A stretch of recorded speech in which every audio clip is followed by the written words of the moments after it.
Who's got it better than us?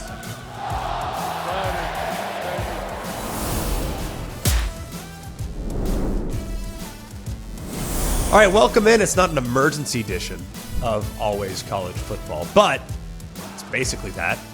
Just moments ago, well, last night to be exact, Jim Harbaugh has officially taken the head coaching job of the Los Angeles Chargers. So we had alarm bells going off here at the ACF Twitter text feed, We're texting each other. When can we go? When can we go?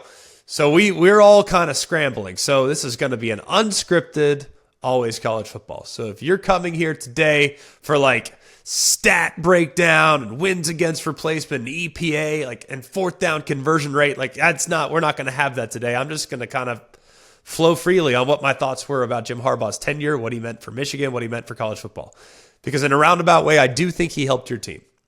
You might not agree, but I do think in a roundabout way, he probably did. So we will talk a lot about Jim Harbaugh today. We'll also talk about what Michigan does moving forward. And then finally, how does it impact the Big Ten? The other teams that are now joining the league, does this benefit them or does this hurt them?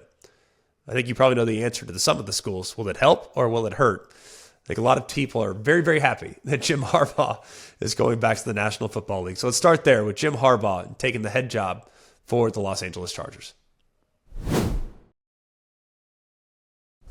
So breaking news last night in the world of college football, Jim Harbaugh has stepped away from his alma mater to take a position in the NFL. We had talked for a long time that it could be going down. We had said, there's a lot of buzz. Even before the season, every single year, it was like, is this the year? Is this the year? Well, it turns out after restoring glory to his alma mater, he finally feels like the Los Angeles Chargers are the best job, and he is going to take his talents to the NFL. And I think most Michigan fans, and I think most college football fans, whether you like him, dislike him, hate him, love him, whatever, however you feel, I think all of us are kind of appreciative to an extent of his time back in the sport. Because he did restore order, not through the lens of an Ohio State Buckeye, perhaps, but he at least gave Ohio State a hurdle that they had to go over en route to a championship for a handful of years, from 2015 or so on, all the way through 2019 when things started to kind of unwind and derail, 2017 or whatever it was, when things started to derail for him. And then the last 3 years in the sport, we've all been benefited to an extent by the amount of money and the eyeballs and all the things that have come to the sport as a result of the game between Ohio State and Michigan. And I don't think it would be as popular or as significant or have 20 million viewers if Ohio State was 3, 4, 5 touchdowns better than the Wolverines on a week-to-week basis. So whether you like him, dislike him, no matter how you feel about Jim Harbaugh, your school might have benefited from him. And frankly, what I'm grateful to Jim Harbaugh for is that he proved over the last handful of years that what has worked forever in the sport, what has worked forever in football at all levels, controlling the line of scrimmage, being physical defensively, imposing your will by running the football against a team that knows you're going to run the football, by taking a little bit of power away from the quarterback position, not necessarily in the pre-snap, but taking away a little bit of the responsibility offensively from the quarterback to revert more to a team-oriented style of attack. And I am grateful for that because I've always appreciated that style of football. It's the style of football I grew up with there in the 90s, where it's about running backs and running the football and pounding it and all these other things. And even the early 2000s, I loved that brand of football. And the spread era has been fun. I love it. It's a lot of fun. I've enjoyed learning new offenses, learning new technologies and identities and tendencies. Those things are all great. But I also appreciate when it's done the way it's always been done. And that's what Jim Harbaugh did over the last few years. I think the world saw the sport going in a certain direction, right? In the realm of more air raid philosophies, in a realm of more Baylor style of attack where they spread it vertically with an athletic quarterback and can move around and push the ball down the field. It felt like that was where we were going, and everyone was going to kind of adopt that style of offense. And Jim Harbaugh said, no, we're going to go back to doing it the way I did at Stanford, and we're going to do it out of more modern looks, out of shotgun, out of pistol, but we're still going to do the things I did with Toby Gerhart and Andrew Luck en route to several impressive performances over the course of their careers. So I am grateful to Jim Harbaugh for that fact. The other thing I'm kind of intrigued by is he ruffled some feathers. And if we think back early in the 2015, 2016, he thought outside the box. And there were two things, for example, that I thought will always be memorable about his tenure outside of the obvious success he's had the last 3 years. But the way he could ruffle feathers and push the envelope, now people will interpret it in a bunch of different ways, and I can already see it now. Comments flying in about Connor Stallions and, pushing the envelope. I get it. I understand that. But he pushed the envelope on the recruiting trail. Remember, he did those satellite camps in the southern part of the United States when the SEC was gobbling up all these recruits because all the recruits had to do was drive to one of those locations in the Southeastern Conference and say, yep, I think I'll play there. He went and took his show on the road. And he went to recruits and brought the entire staff, put them through a camp, and allowed guys to work with their coaches in a camp setting. And that ruffled a lot of people's feathers. James Franklin followed suit. Others from the Big Ten footprint came down to the Southeast and started to do these satellite camps. So that was something that I will always remember. Another thing that I'll always remember about Jim Harbaugh was just the things that he would kind of do on game day. The chances that he would take at times. Very important, critical down and distance, and knowing that you're going to get power plus, and that's going to be just the way it was. There's just so many great things about Jim Harbaugh's tenure. I also think that it was cool for me as an outside observer. It was cool to see someone spurn overtures on an annual basis because I think you really, really took great pride in coaching his alma mater. I think coaching your alma mater is one of the coolest things that you could have in the sport because you've walked those shoes, walked those tunnels as a player. You've walked those hallways as a guy that was there your most impressionable age. That place is going to be special to you no matter what. But to go back and to see where it was, for him to come in, have immediate success. Remember, he was a couple inches away on a fourth down stop or a fourth down whatever it was in 2016 from getting to the playoffs on his own right. They were good, very good early. And then the league changed and got away from him a bit. And then after 2020, they pressed the reset button and they reverted back to what Jim Harbaugh is most comfortable with. But I think it was really neat to see them try to kind of follow suit in the way that the sport was going. Remember, they had Josh Gaddis. They were going to RPO. They were going to start throwing all over the yard. That was kind of where they were trending. It felt like that was where they were going, and that was an inevitability that they were going to become an RPO team. And then they decided to change back and say, nope, no more RPO. We're going to commit to the run game. We're going to commit to offensive line play. We're going to get elite running backs, and we're going to take it the distance. And to see them get over the hump in 2021, it's one of those games that even without a dog in the hunt, I was fortunate that week to be calling the Egg Bowl. So I actually had Saturday to just watch college football. And to know that that game was followed by the Iron Bowl was like the craziest 7 hours of my life. That Iron Bowl that went to double overtime, triple overtime in Auburn, right? It was insane. Long story short, I remember when they got over the hump for the very first time and the fashion with which they got over the hump, just absolute dominance on the defensive side. Slowing down an offense that a lot of us that day thought, man, that team is unstoppable. Ohio State is cooking. CJ Stroud's getting more comfortable. Their receivers are off the charts. And then for Michigan to just completely shut them down was remarkable. And then the next year, to see the big plays that were created against Ohio State. I mean, just 60, 65, 70-yard plays. Multiple in the fourth quarter alone to turn that thing and just put it on ice. After Ohio State started the way they did. Remember, Ohio State got out to a lead in that game, and it wasn't until they hit Cornelius Johnson on a big catch and run that the game kind of became in the balance. So that, I thought, was an also remarkable performance. But this year, to do what they did in the final 4 games of the year, because the championship, amazing. Semifinal, amazing. Big Ten championship, fine. I have to bridge the gap somewhere. But the win against Ohio State was an amazing performance. It was a great defensive performance. They had a couple big turnovers in the game. They ran the ball pretty efficiently for the most part, relatively speaking. They had the big hitter right after Zach Sinter got hurt. So there's a lot to celebrate about what transpired over the last 3 years, and to culminate with restoring order for the Michigan program by bringing home their first undisputed national championship since 1948 is pretty remarkable. I know they won one in 97. I understand that, but it was split. The last time it was undisputed was 75 years ago. So for Jim Harbaugh to do that at his alma mater is amazing. Now, where does Michigan go from here? And I think that this is about as much of a slam dunk as you could possibly imagine. I love to sit here and try to make a real credible argument on behalf of anyone not named Sherrone Moore.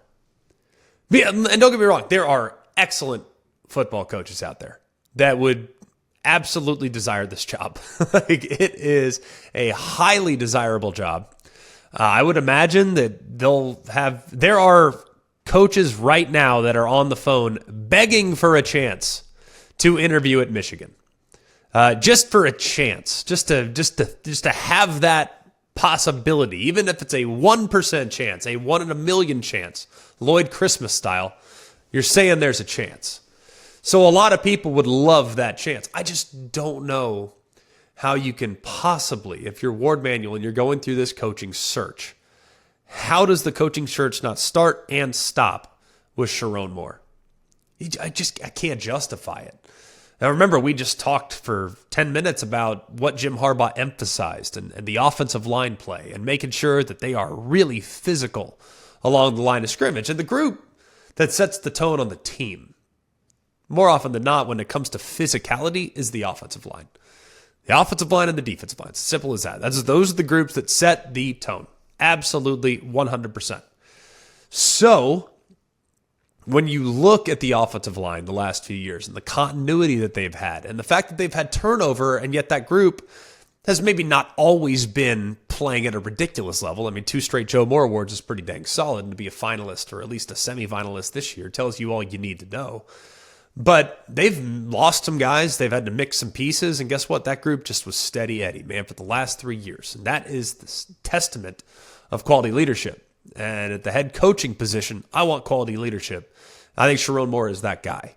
I also think, too, don't you want to just kind of keep things going? You already got a dress rehearsal 6 times this year. 40% of your best season in 15, 16 years. Well, 15, 16. Try 25, 26. Brain, all right? Not working at 100%, clearly.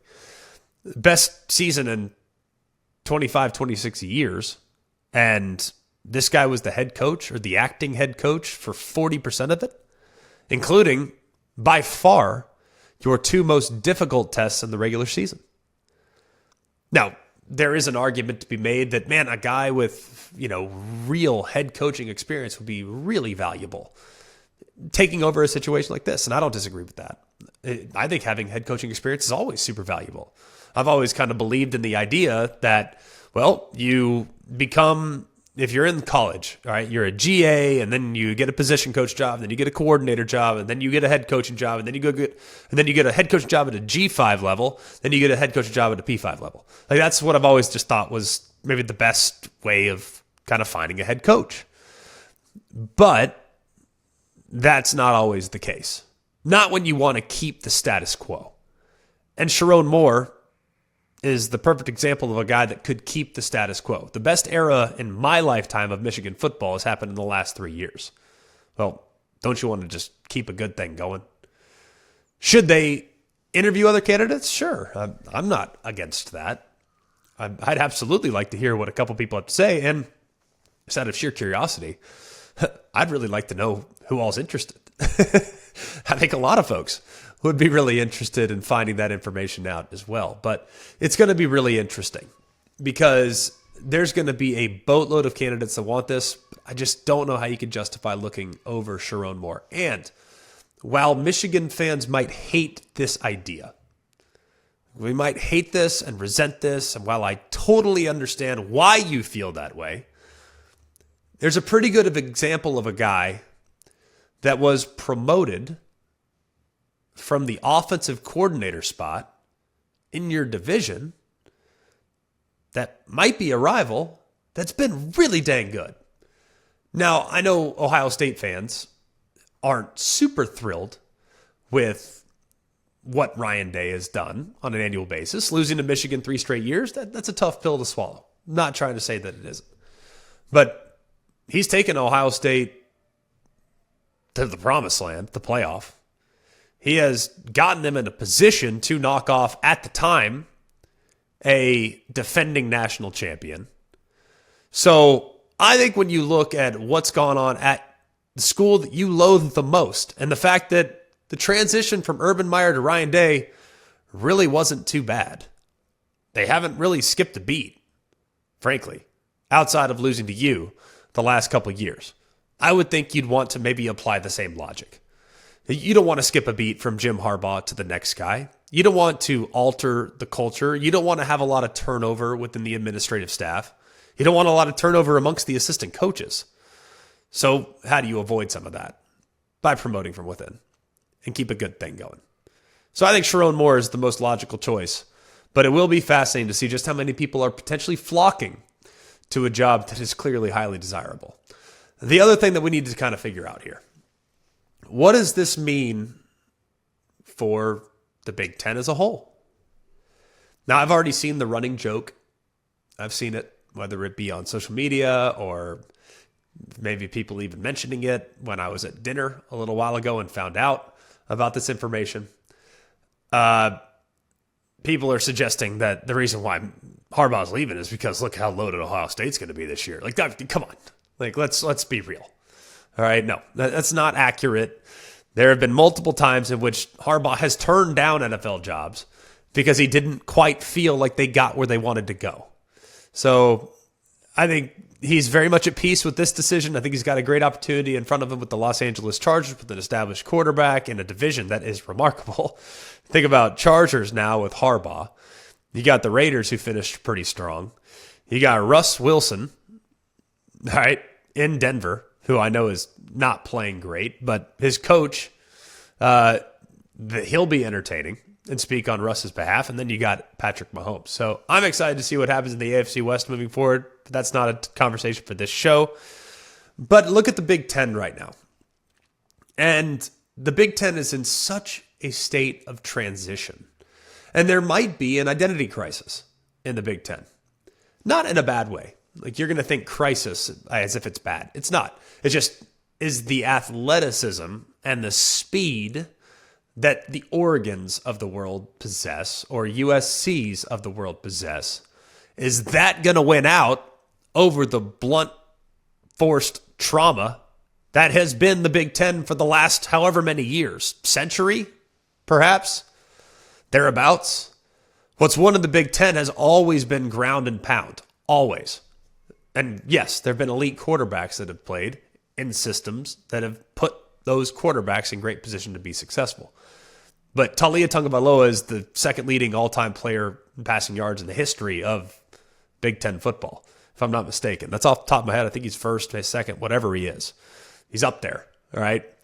But this is a league that if you look at the running back numbers, it's like one super elite running back after another super elite running back after a Heisman Trophy, two Heisman Trophies, you name it. So this has been a league that's always been about ground and pound and physicality. But there is a new era coming to town. And there's 4 teams that can run. And I'll be curious to see what wins out. I don't know the answer to that. I don't even know if Big Ten coaches at the time, right now, know the answer to that. Like, do you want to be a team that emphasizes speed on the perimeter and play games on the perimeter, or do you want to play the game in the phone booth? That's what we got to figure out. We're not going to know that just yet. But we know how Jim Harbaugh wanted to play. We know how Michigan has had success playing. Against speed teams, power teams, didn't matter. They were going to run it. They were going to run it. They were going to run it again. So how will this all work out? The greatest beneficiary to this is Ohio State. I don't know how anyone could push back on that. The second greatest beneficiary to this is Penn State. James Franklin can beat everybody except for Ryan Day and Jim Harbaugh, at least in the last handful of years. So those two are going to benefit immediately from Jim Harbaugh moving to the NFL. Not saying anything negative about Sherrone Moore. He might be better than Jim Harbaugh for all we know. I have no idea. David Shaw ended up being pretty dang good at Stanford after Jim Harbaugh left. So maybe Sherrone Moore will end up being and having a career like David Shaw had, which people will say, well, he never won a championship. You try winning that many games at Stanford and tell me how easy it is. All right. David Shaw was really dang good. So maybe that's what Sherrone Moore will be. But here in the immediate, the optics will now lead me to believe that Ohio State and Penn State, both of whom were beaten by Sherrone Moore as the acting head coach last year, they stand to benefit the most from this move. No doubt about it. Other teams stand to benefit. Jonathan Smith and Michigan State. New head coach, in-state rival, have actually played Michigan very, very well in the last 10 years. I don't know what their record is against Michigan, but I would imagine it's a coin toss, thereabouts. So they stand to benefit from this because, hey, when you have some turnover, you have some change, you have some loyalties, maybe those loyalties now are up in the air for both teams that are replacing head coaches, Michigan State and Michigan. They stand to benefit. Other teams, I don't know how they benefit yet. To be honest, how often are Oregon and Michigan going toe-to-toe in recruiting?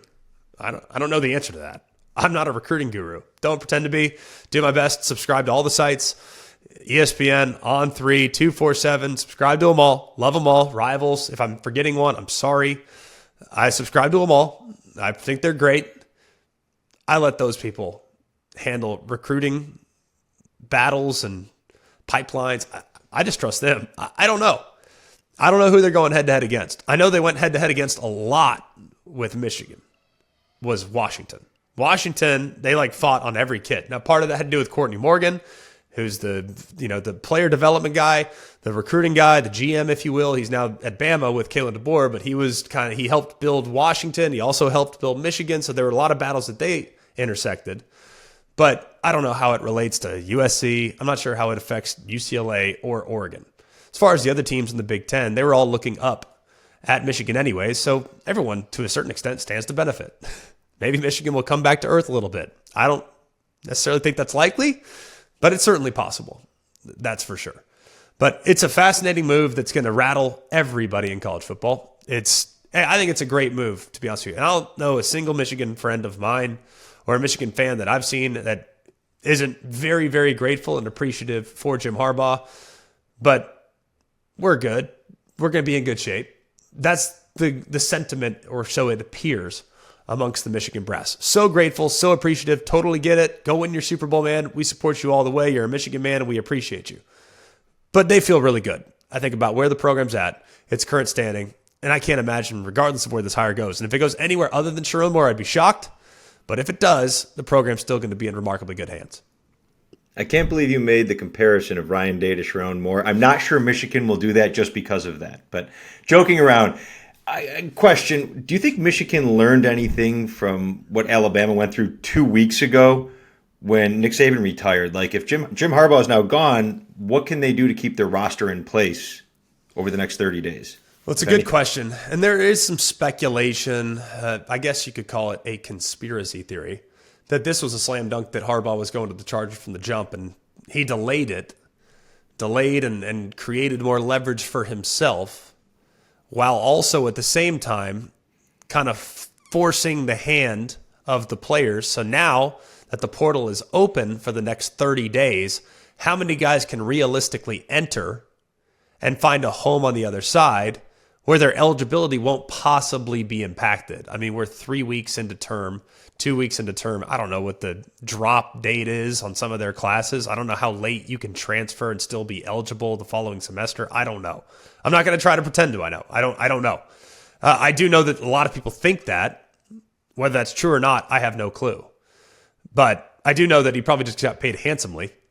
I know his request was for $18 million. Him and Don Yee, his agent, that was what he wanted. Did he get there? I don't know. They won't release publicly what the salary figure was. But I do think it'll be very interesting because there might be a player or two that is super loyal to Jim Harbaugh and Jim Harbaugh alone, and they want to consider their options. But I think it's unlikely. At this point, you're several weeks removed from the transfer portal being really moving. Will there be a guy or two that'll jump in? Probably. But if they promote from within and they keep things going the way they've been doing them, I can't imagine some ridiculous amount of turnover as compared to what Alabama went through a couple weeks ago when it was a completely different staff and a completely different scheme, both offensively and defensively. My last question here. I think Michigan fans will agree that Harbaugh is probably the best coach in the modern history of football for them. The undisputed national championship and 10-win season. Who's 6 arguing of them. it? You got Lloyd Carr coming up? Lloyd Carr, yeah. Lloyd Carr had good numbers, but, it's the split tie versus the full one. So I guess my question is, outside of Ann Arbor, what do you think Jim Harbaugh's legacy is to the rest of the college football world? You mentioned ruffling the feathers.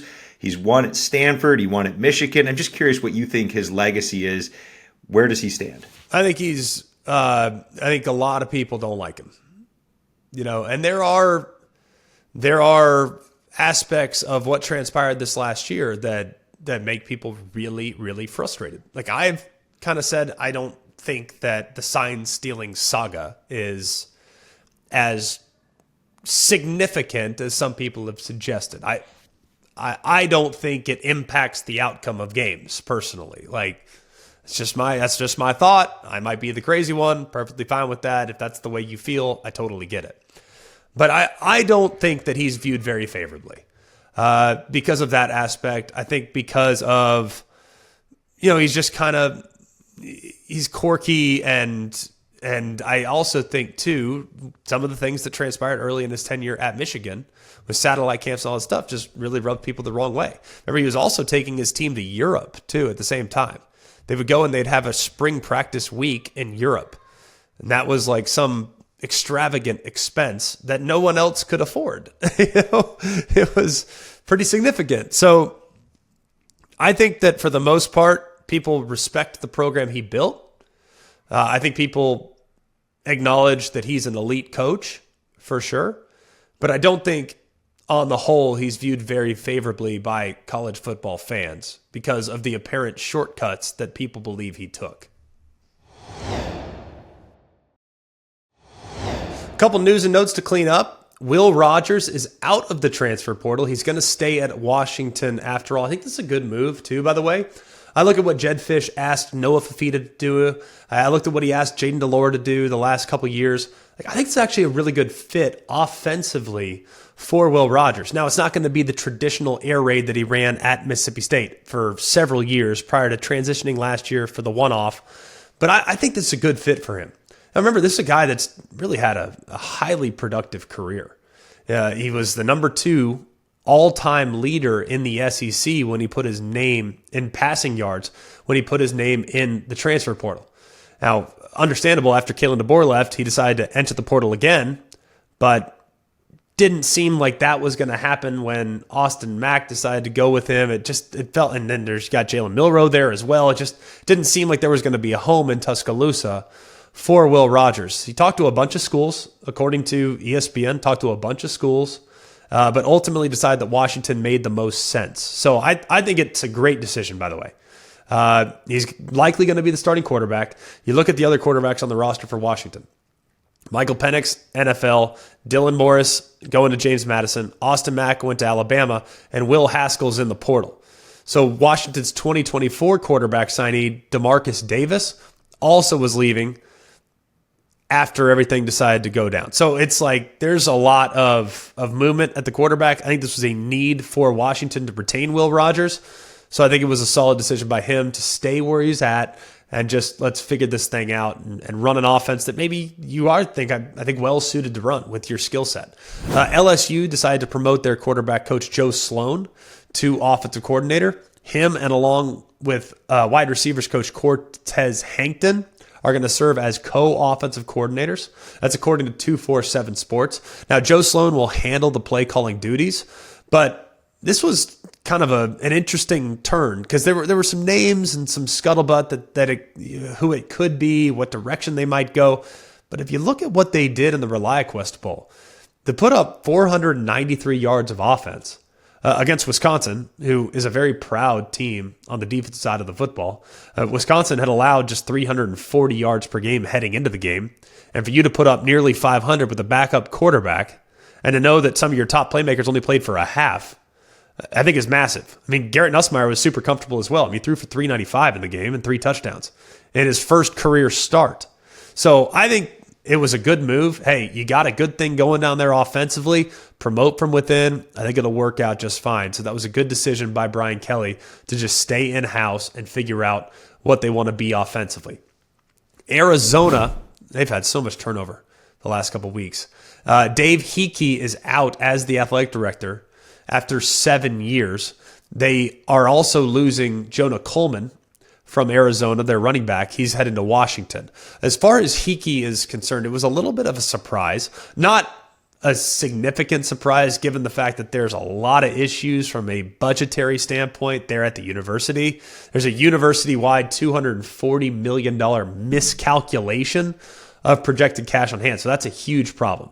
They've had hiring freezes and pauses on construction projects, and the athletic department is still on the hook to pay $55 million loan that they took during the pandemic. So it was a very tumultuous time there in Arizona.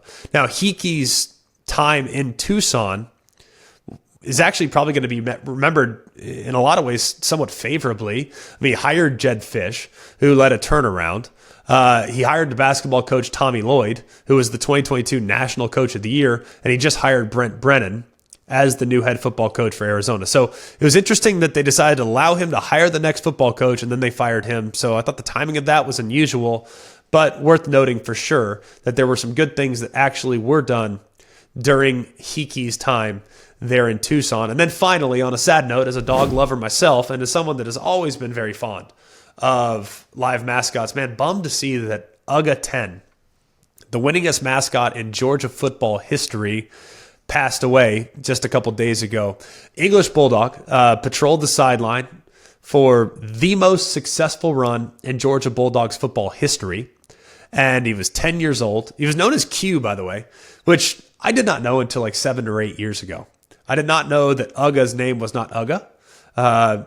If you didn't know that, that's fun fact of the day. I didn't. So up until 7 or 8 years ago, I was sitting there on the SEC Nation set in 2015, and UGA came up. I'm like, hey, UGA, and petting him and everything. He goes, no, that's not his name. I'm like, what do you mean? What do you mean it's not his name?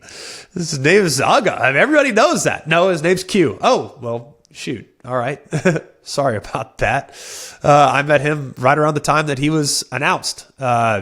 At the age of 2, he was in a collaring ceremony there on November 21st of 2015. And during an 8-year tenure as a mascot, Georgia went 91-18, including 2 national championships, 2 SEC titles, and made 7 New Year's Six Bowl appearances. So rest in peace, UGA.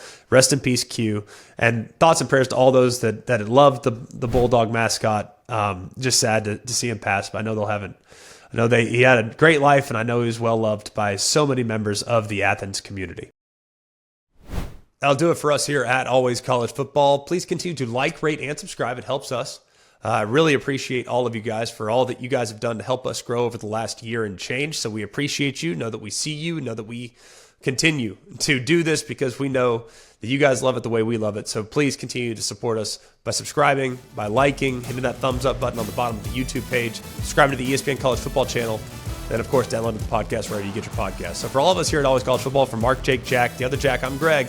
We hope you have a wonderful day, and remember, it's always college football. Hey guys, it's Greg McElroy. Thanks for watching Always College Football. Make sure you like, rate, and subscribe to ESPN's YouTube channel and wherever you listen to your podcasts.